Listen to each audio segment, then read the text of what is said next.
Alright, hello, what's up everybody? I haven't been vlogging the first part of this trip. Today we're shooting fall colors in Alabama, and so I'm out of state today on another landscape photography vlog here, and today I got my dad, the driver.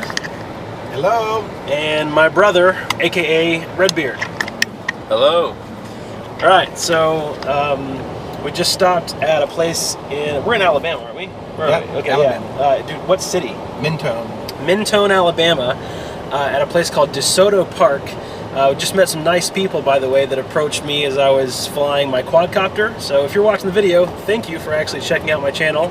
I forgot to ask your name, so put your name in the comments so we can chat later. But yeah, anyway, really nice people just met at DeSoto Park when I was flying my quadcopter, getting some footage there. So we've broken out the quadcopter twice so far because the fall colors are getting really good. Taking a couple of photos.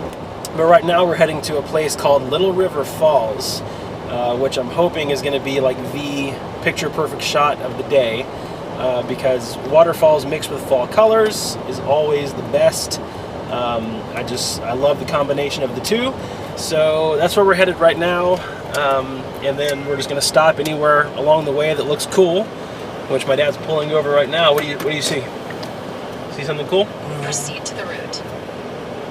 Well, there's the Boy Scout arches. All right. Unless there's Boy Scout cookies, I'm not interested. What about Girl Scout cookies? So, anyway, so yeah, we're on the way to Little River Falls, and that's supposed to have some really good fall colors with a huge waterfall. And there's a couple of waterfalls around that area, so hopefully we'll get a good shot there. And today was my brother's first time flying my quadcopter. Drew, what did you think about it? Absolutely ridiculous. It's like being able to fly, except without wings. Turn left onto Getting a bird's eye view of everything is ridiculous. With propellers, right? That's right, exactly. No wings, just propellers. Yeah. Much better than wings. Exactly. So yeah, anyone that flies the quadcopter is going to instantly fall in love with it. But fly responsibly, because it's all the irresponsible flyers that cause this paranoia of, you know, people, oh my gosh, there's a drone over my head, the government's coming. So, you know, just fly responsibly, have fun, be safe, and most of all, take cool photos. So I'll turn the camera back on if anything else cool happens, and I'll talk to you then.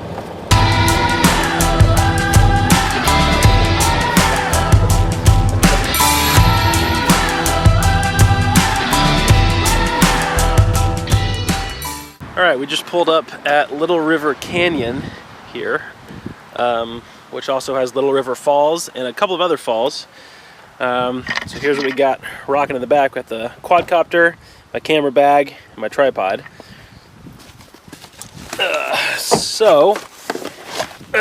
Drew, are you carrying the quadcopter? Yes, sir. All right. So we'll take that.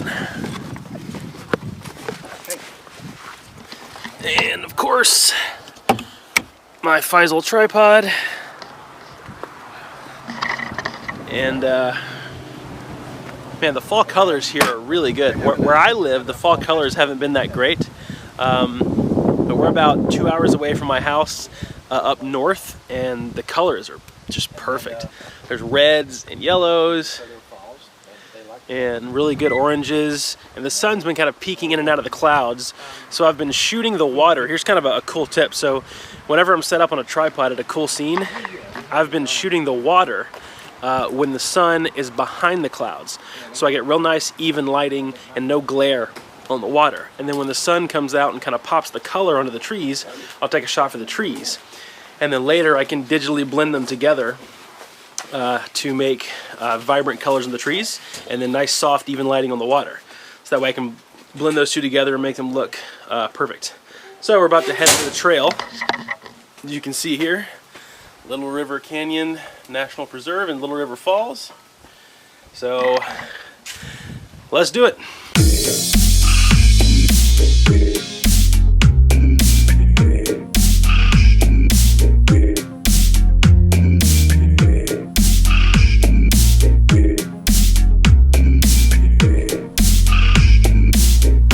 Alright, so we just got to the falls, and the falls are completely dry. There's not one trickle of water coming off of this waterfall. Everything is dried up. So we found out that Alabama is going through a drought right now, which is awesome because I wanted a waterfall.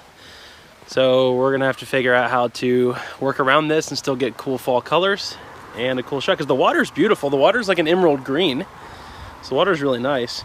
But I don't know how I'm gonna make it work into a cool fall shot, especially with a wide angle shot. So I don't know. I guess we'll roll with the punches and see what I can get. All right, so now I'm walking out to where the waterfall usually runs. It's all dried up, like crazy dry. So, sorry, there was an ant the size of my hand on my shoulder. Oh, good. Yeah. So I'm walking out to where the falls normally run, because why not? Most people don't get to come out here when the water is like this, because the water is very rarely like this. But I figured I'd come out here and shoot, because I might get a unique angle. It almost looks like lava out here. It's crazy, look at this. Looks like some kind of hardened lava rock. It's like all this volcanic rock, but it's not. It's a pretty cool place.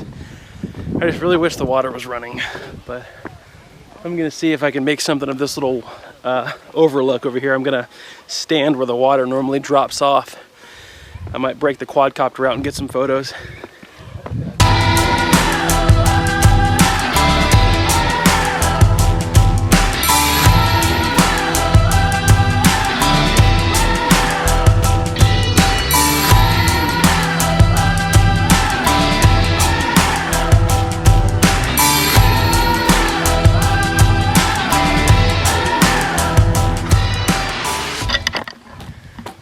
All right, so I'm approaching the edge of the waterfall. Let me show you here.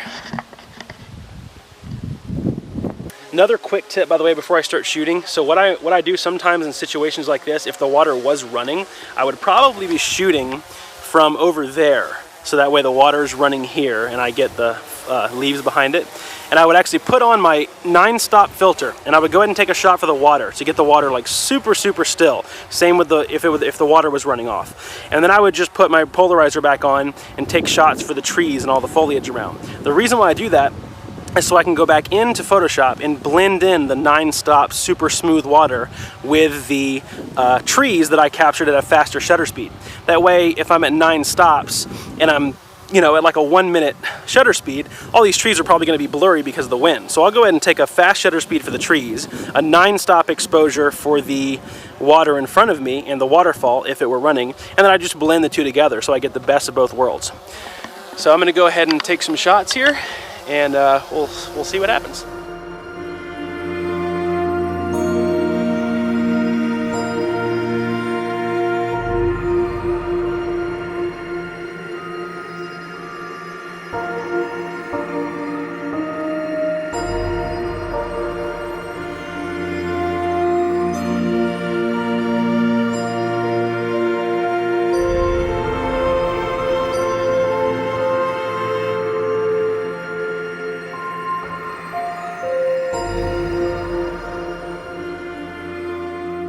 All right, so we did find a little lake that's inside of a small state park on the way back home here, and it doesn't have a lot of fall colors, but there's just this one patch that has some reds and some yellows in it.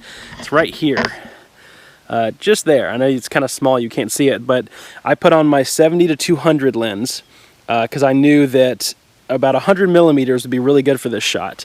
Right now it looks like I'm right at about like 95-ish. So it's going to be really good for this shot. It's telephoto. I'm just compressing those colors right there, and I'm going to get the reflection of it in the water. And so for that, I'm going to be putting on my 9-stop ND filter. Maybe. I'm going to see what it gives me at f11 and ISO 64 first. And then if I need to do the ND filter, I will do that. And then I'll just paint in the water separately, and I'll use the faster shutter speed for the leaves so that the leaves aren't blurry. So I'm going to go ahead and take this shot here. And what's going on my camera? I'm shooting manual mode, f11. I'm bracketing 3 frames at 2 stops apart. But when I take the water shot, I'm not going to bracket at all, because it's just going to be one shot for the water, and that's all I care about in that shot is just the water, so that I can paint that in later. I don't care about anything else. So I'm going to wait here for the sun to go away, which it looks like it might be tucking behind some clouds soon. So I'm going to wait for the sun to go away so that I can get the water shot, and then I'm going to go ahead and take the shot for the trees now, and I will blend them together. So hopefully this shot will work out. But after this, based on time, I think we're going to go ahead and call it a day. We got some killer quadcopter footage, some killer quadcopter photos, some killer photos out of my Nikon D810. I hope something turned out good. It's always hard to tell on the back of a screen in a really sunny day. But I think I got at least one really good photo. I like to focus on some of the simple stuff when it comes to fall colors, because sometimes the simple stuff just works so nicely. It just focuses in on just a little patch of just a little patch of the landscape here, and it really just focuses your eyes in on something special, because this is really the best part of this whole lake here. So I'm going to go ahead and get back to shooting this so I can focus and make sure I'm getting everything correct here. And thank you guys so much for watching today's vlog, and I will see you guys in the next one.